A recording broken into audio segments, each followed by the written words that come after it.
What is going on, everybody? My name is Conor Lawler. Welcome back to another week of Hero or Zero. This is the Heroes for Hire podcast. We are back again talking one comic book character every single week. We talk their good fights and their bad fights, and we generally just give you a bit of a rundown of everything to do with that character. Shaun, why are we laughing? So we just, behind the curtain here, we've been waiting for like 5 minutes to start recording because someone was just idling outside my house with the loudest engine in the world. And then they pulled off and we were like, oh, grand, we can start recording now. And then I don't know if you heard it in the audio, listeners, but I know Connor heard it, is that you just hear a little beep beep go as they fucking pull off. It was like a final fuck you to us. It was like that they were waiting for us to start recording to disrupt us. I think that's the two Johnnies out there. I kind of respect the shithousery of it, but at the same time, I mean, what about my Hero or Zero report, Shaun? Oh, is this what it feels like to be on the receiving end of shithousery, Connor? Because I'm not a fan. I don't like it. It's not for me. But yeah, you mentioned Hero or Zero. This is the part where I introduced what Hero or Zero is. So that's the show where we take one comic book character every single week. I'm stealing it from you. It's a weird segue to segue into yourself. Yeah, look, normally you take DC characters, I would take Marvel characters. We just give everyone a bit of a rundown about everything to do with that character, Connor. Did I say that correctly? Yeah, I think you've absolutely nailed it, beep beep. And to be honest with you, am I allowed to say the beep beep? No. I'm trying to get one back. You're also disrupted by the beep beep. I'm trying to take back my power. They can't hear you. You never know. You'll be listening live. So, Shaun, I'm live streaming this on Twitch. Did you not know that? No, you need to tell me these things. I didn't even tell you that. We're on all the streaming platforms. Go on. We're on F's that. in the chat for Shaun. F's in the chat. So this is Hero Zero. If this is your first episode or your 500 episode, we have actually done 600, so that is wild, actually correct. That you can give us a like and maybe a bit of a review, whatever podcast platform that you're listening to this on would really help us out. I did my first one last week, I'll have you know. Oh, good one. 4 stars. Damn. So we're starting off. Hero Zero is going to be my week, right? Mm-hmm. And what I've decided to do is, as I said, Shaun, 600 episodes in, that means 200 episodes of Hero or Zero, which is a lot of characters. It's heaps. And I feel we did some of the heavy hitters right out of the gate, Conor. We came to be too big too early. It's like when you're drawing on a piece of paper. Our first letter was too big. So now we have to condense the rest of the happy birthday message onto this A4 Of course. Yeah. And so this week I'm doing a character that actually only appeared in a few comics, but it was a character that really interests me for the sole reason that she's got the powers of basically Superman, but also she's just a detective. What? And have you heard of Swamp Thing and Poison Ivy? She's also got a little bit of them about her. But so it's a detective with the powers of Superman, Swamp Thing and Poison Ivy. Yeah, and they're the in character 6 issues. and they're not even hers, I would say.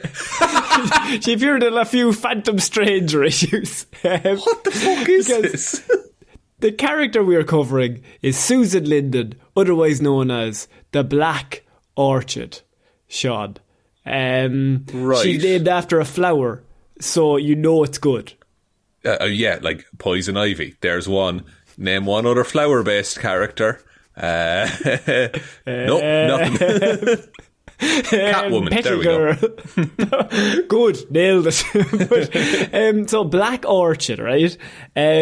Created in August 1973 by Sheldon Meyer and Tony DeZuniga.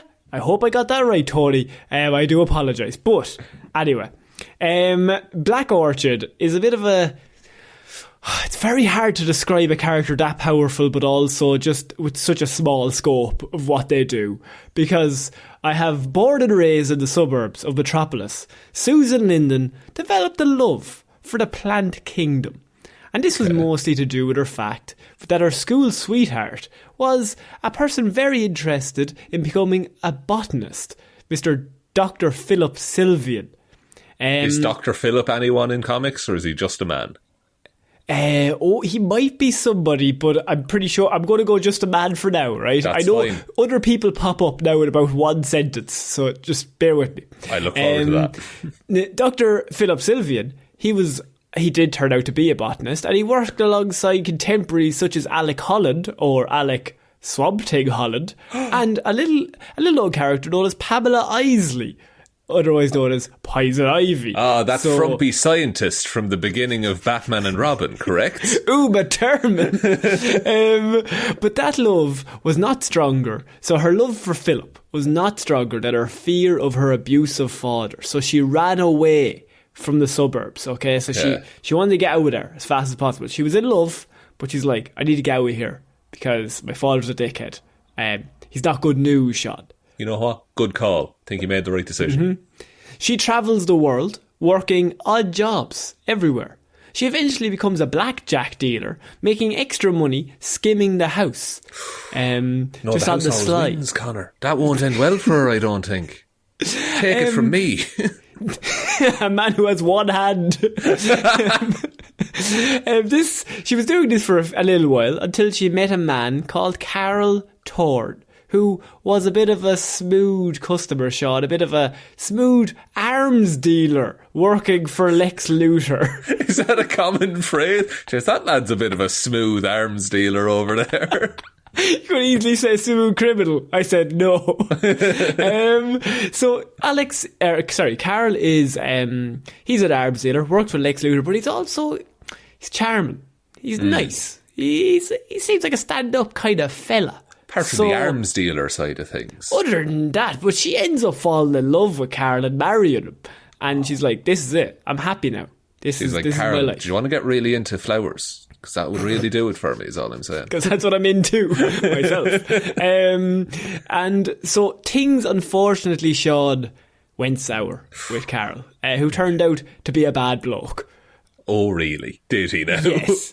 Not only did he become a bad bloke because he was an arms dealer with Lex Luthor, but then he decided to rob from Lex Luthor, which, not great. No, if there's one man you wouldn't want to piss off, it's the lunatic evil genius with an army of robots. So Susan is like, Carl has turned into an absolutely horrible person. He's very aggressive, just a really abusive partner. She runs back home to Philip Sylvian, and she gets back to her hometown. She runs back to Philly, the man, not the place. Not Philadelphia. Not Philadelphia. And she reports Thorne to the police. So she goes back to Dr. Sylvian for protection, basically. And then she rings the police on Carl and is like, arrest him, he's a thief. So, this did not go where I thought it was going to go, because I thought she was going to try and take down Carl herself, and that's how she gets into heroing. At this point, it's all going well, Shaun. You're going to really like the next few lines, I think. Oh, okay. Because Dr. Sylvian, he's protecting her. He's like, don't worry, I'll look after you. Unfortunately, Carl tracks her down. Oh, no. Carl scours the globe, and after a few months, finally catches her. And Dr. Sylvian is unable to prevent Carl from not only finding her, but turning up and killing her. She's killed? Killed. She's unalived? Susan Linden is unalived. Right. So now... Killed by her abusive ex-husband. Killed by her abusive ex-husband. Failed to be protected by her original love. And now killed. But you've told me she's Superman? So... Dr. Sylvian... he's mourning the loss. Like he's not too happy, no. Shaun. Right? Oh no! And he's not going to try and play God, is he? Don't tell me he decides to play God. Of course not. He decides to use his studies on her body and using cloning techniques and his botanical knowledge. Botanical knowledge. He turns her. After many months, Shaun, of reading, experimenting, doing stuff, he turns her into a plant-human hybrid, and she gains the powers that would start her espionage and crime-fighting career. Wow. Okay, so she dies and he brings her back to life in a weird clone plant hybrid body. You're goddamn right he does. Fuck, that's actually class. It's like Swamp Thing / Man Thing, depending on DC Marvel. It's like a refined version of that process. Yeah. Where a man objectively died and then swamp magic brought him back to life. And so he brings her back to life with his own magic. Through playing God. Through playing God, which obviously is a great thing to do with all sorts of starts of stories. Absolutely. Only leads to good things down the line.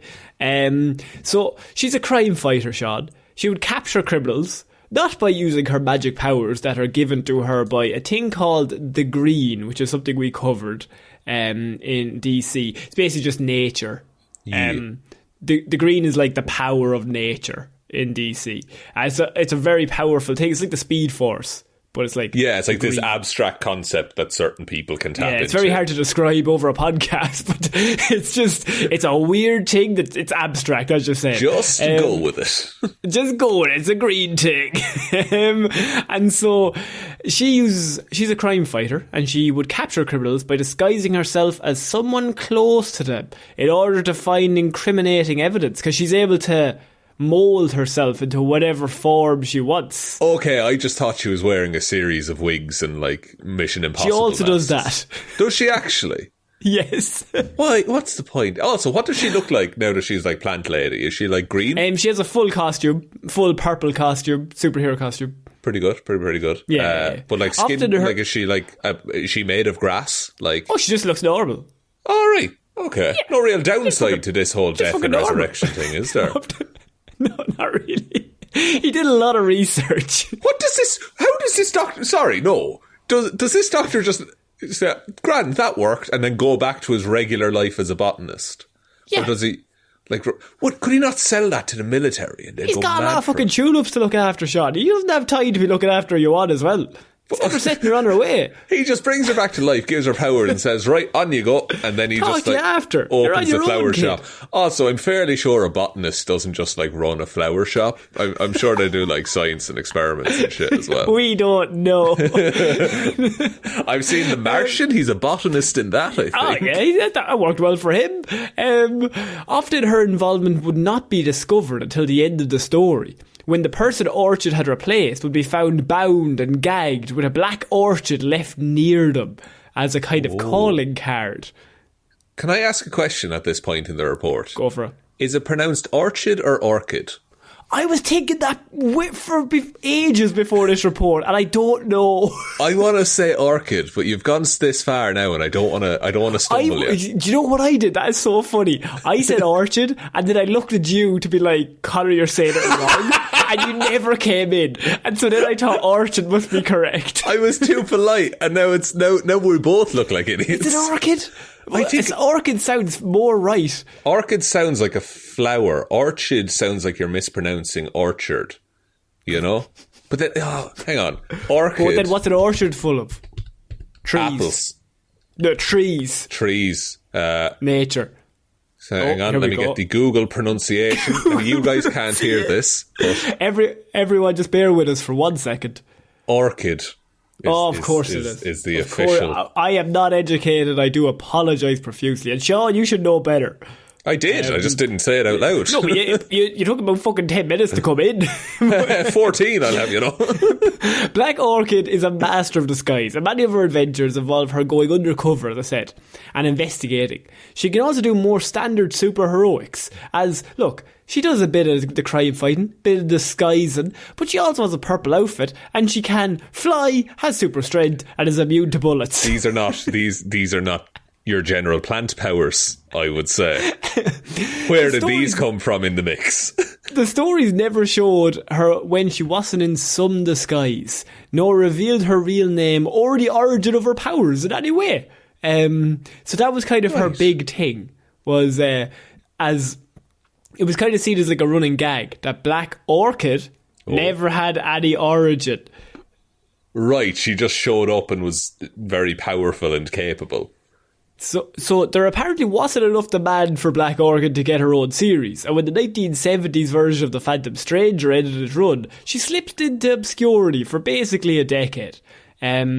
It wasn't until the late 1980s when she began reappearing, as some of the children who had read her adventures became comic book writers themselves, Shaun. The classic way that it always happens. We're like, I like this character, let's see what we can do here.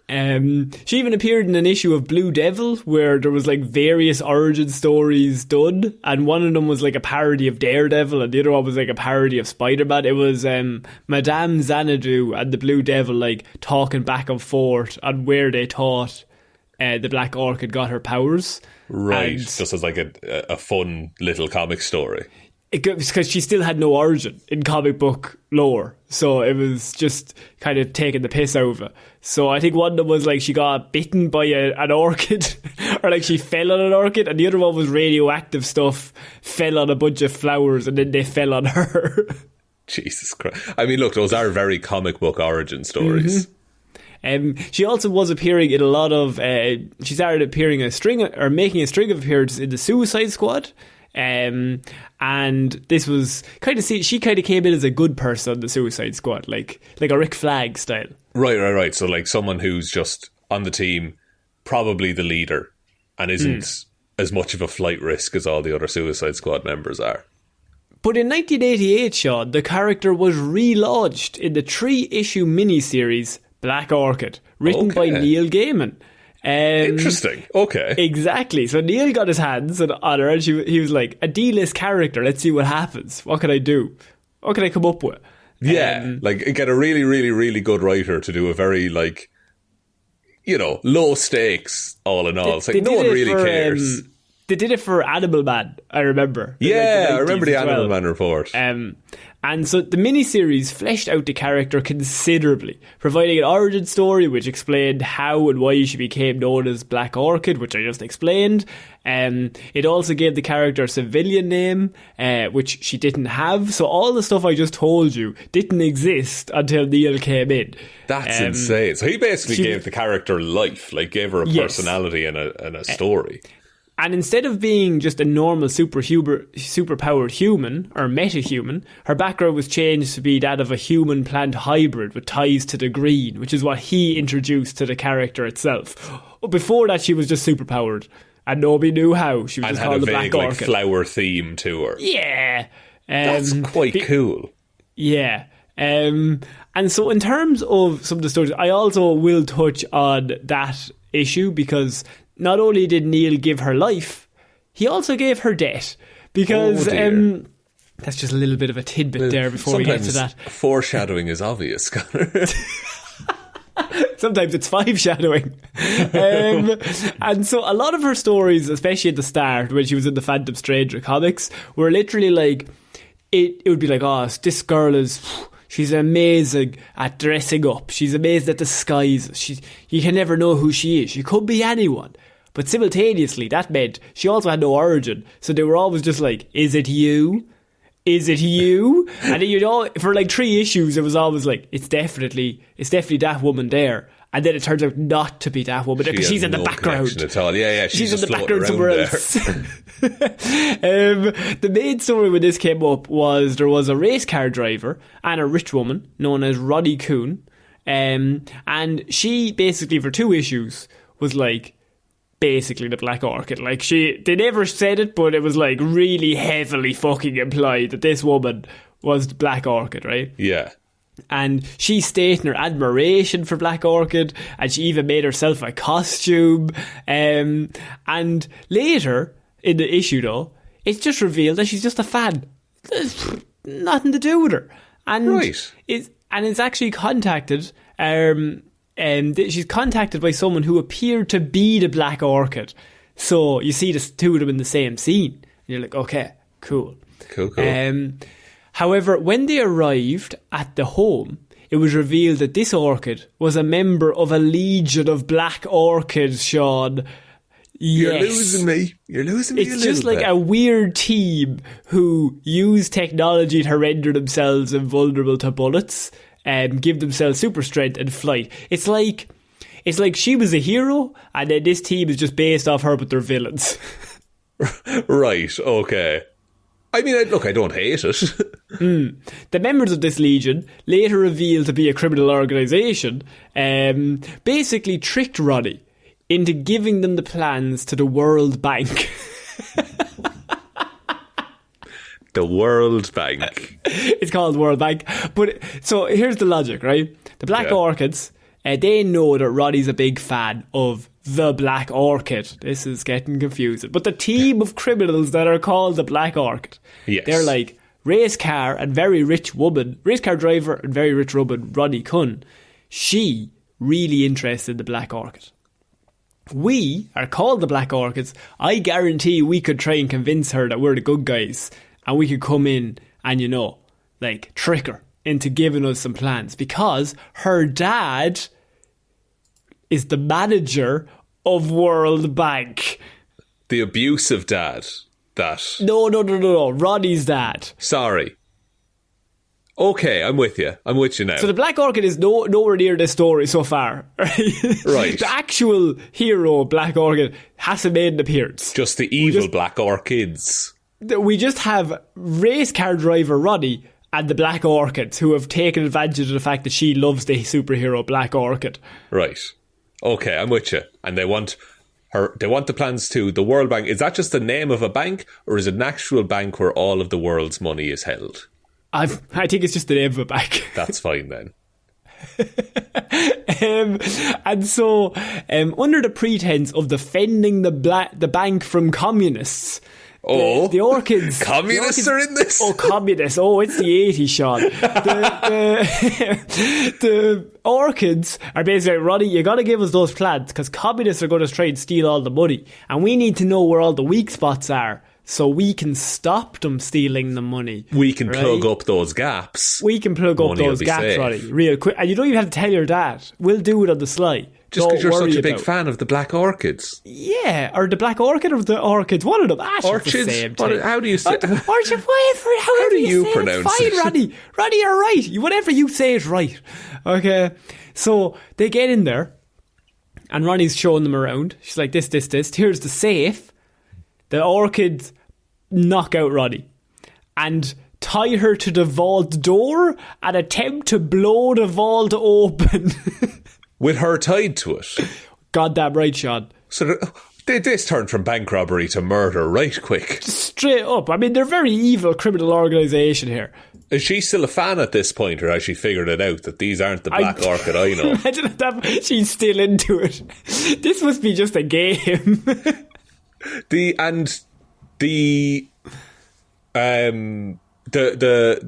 gang then, their plan is now to blow up the vault safe door with her on it, yes, and then steal the money and then leave.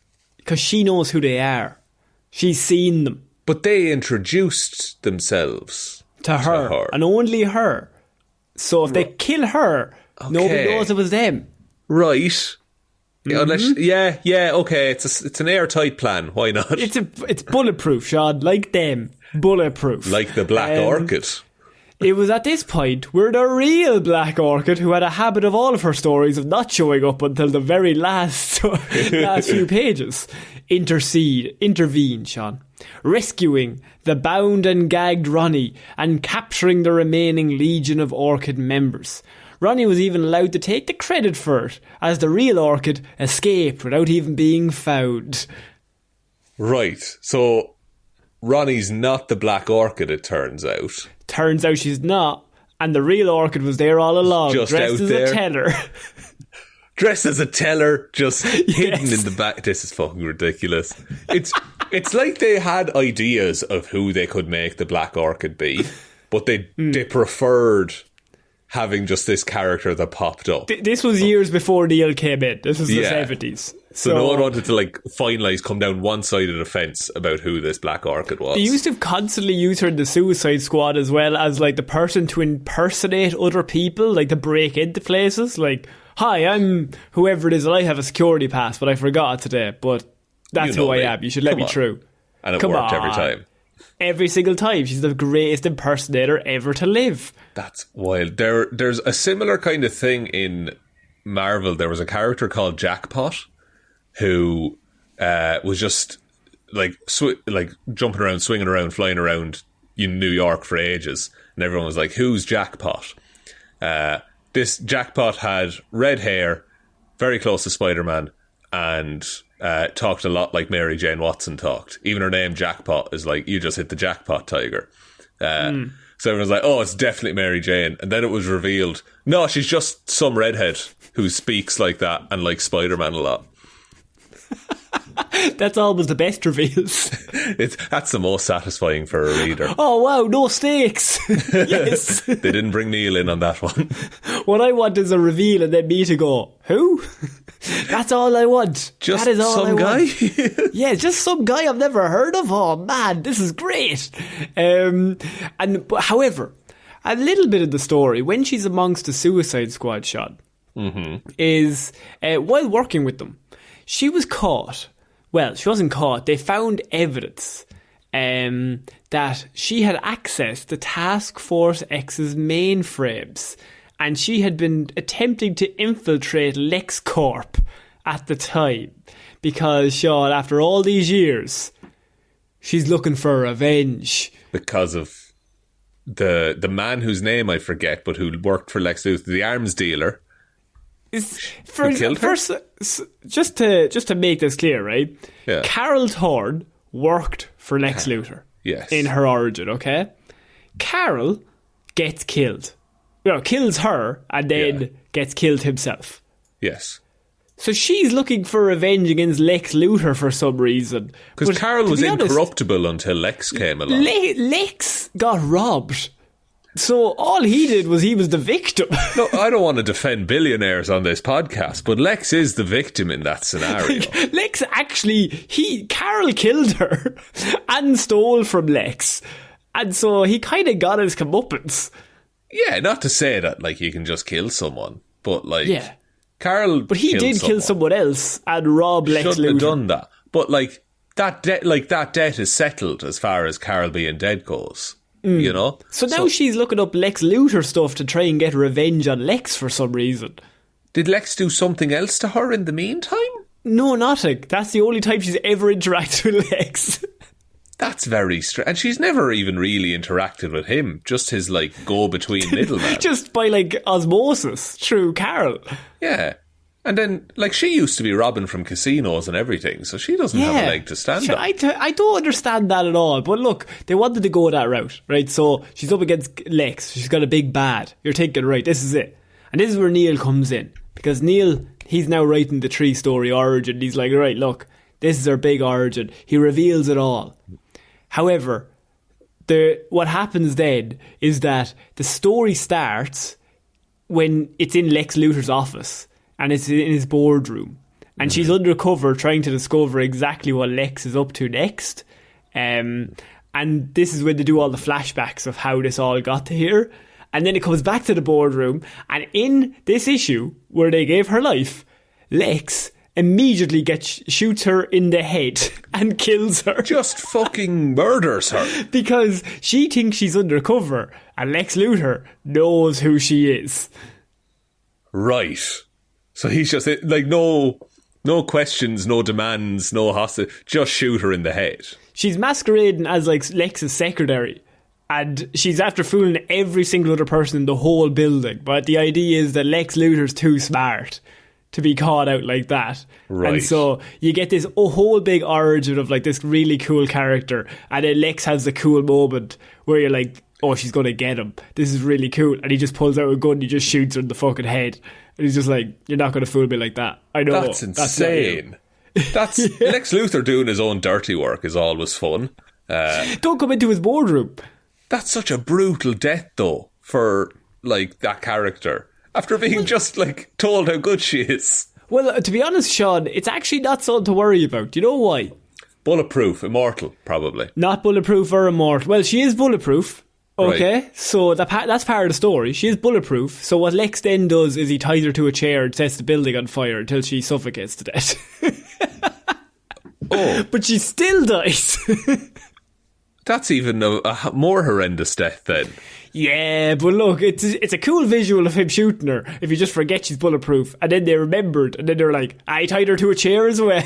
And he burned down the building. I think he brought her to a warehouse and burnt the warehouse down. Right. Jesus, that's a lot of property damage on top of everything. Seems like it. But what happens, though, is after she dies, Shaun, her spirit goes back to the green. To not the green, Shaun. Oh. To Dr. Sylvian's lab, where there are 2 other clones of Susan that he has grown from the DNA and plant-human hybrid that he created originally, and now do you have 2 brand new clones of her. That's wild. There's been 4 orchids in DC. Do they keep the memories? No, there are different people. They're different names. Right, but say they look the same because they're clones, but they're like that's quite interesting. So that still has stakes then, because the character that you know and the character who experiences these stories, they can die. But the spirit just goes back into another one, and you get to keep the same like powers and like balance. Mm-hmm. That's quite interesting. I like that a lot. In terms of powers and abilities, Shaun, she's demonstrated the ability to, remember, Superman levels, fly, super strength. She's got force fields. She's invulnerable. She's got superhuman agility, superhuman reflexes, superhuman speed, superhuman stamina, superhuman strength.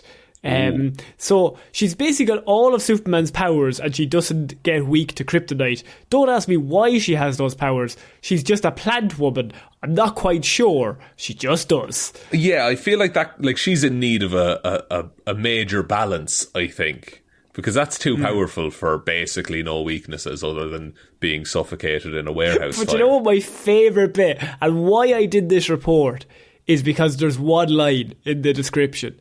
And it says, although Black Orchid had a number of powers, she can fly, she's nigh on invulnerable, and she can make force fields out of her hands.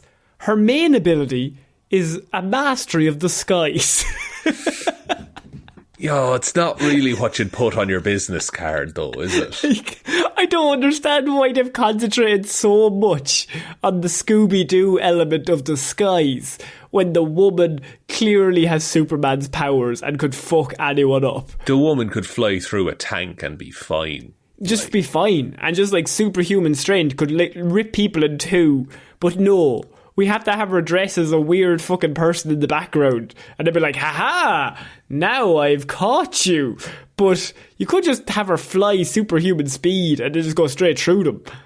Like, from what I'm getting from this as well, the fact that she's half plant really doesn't mean anything either. No, it's just for the name, to be honest. Yeah, and there's no plant powers in there. She's just like a Superman. Yeah, but you can grow her again. That's where the plant stuff comes in. That's fair, I suppose. But like, she's pretty hard to kill by all accounts as well. So, by the way, it has all those powers, right? There's like a full fucking list. And then it goes, abilities, disguise. And they put so much... There's no fucking writing under any of those powers. But in disguise, it has a whole paragraph in that it says, she has spent an entire investigation...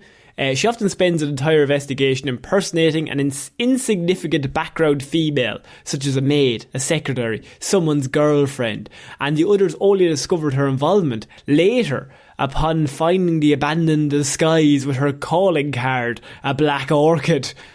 So, like, what did the reason that there's probably the most written about that is that's all the writers ever let her do?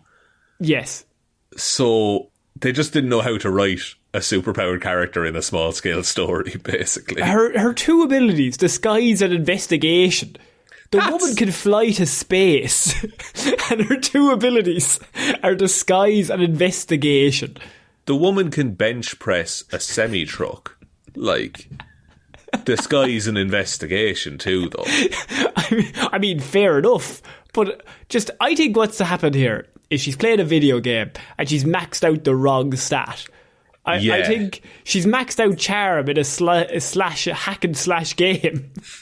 And she's like, but she's also got like cheats on, so she gets all the other power. She's got God mode, but she's really into like customizing her character. Yeah, she's really into being really charismatic. Yeah. Just slice them to death. Just talk your way in, it's fine. Her only weakness, vulnerability to herbicide. Any sort of weed killer can cause damage to her and nearly kill her, basically. Right. I mean, it's more common than kryptonite, I guess, but it probably have to be a pretty big dose. Yeah. But that is my report on the Black Orchid, Shaun, or Orchid for the first 10 minutes. Orchid. Orchid. What a like ridiculously powerful character that just does very little with all of that power. It's weird when I come across a character and I'm like, oh, powers of Superman, really, really strong, invulnerable, super strength, super speed, can fly, sometimes puts on a wig. Let's really concentrate on the wig bit. Definitely. Those wigs. If you're going on a mission, you can take maximum, I would say, 2 wigs with you. But I think the idea is that she's taking people's clothes and like dressing as them and then like putting on a wig. Like in Hitman? Yeah, like Hitman style. For no reason.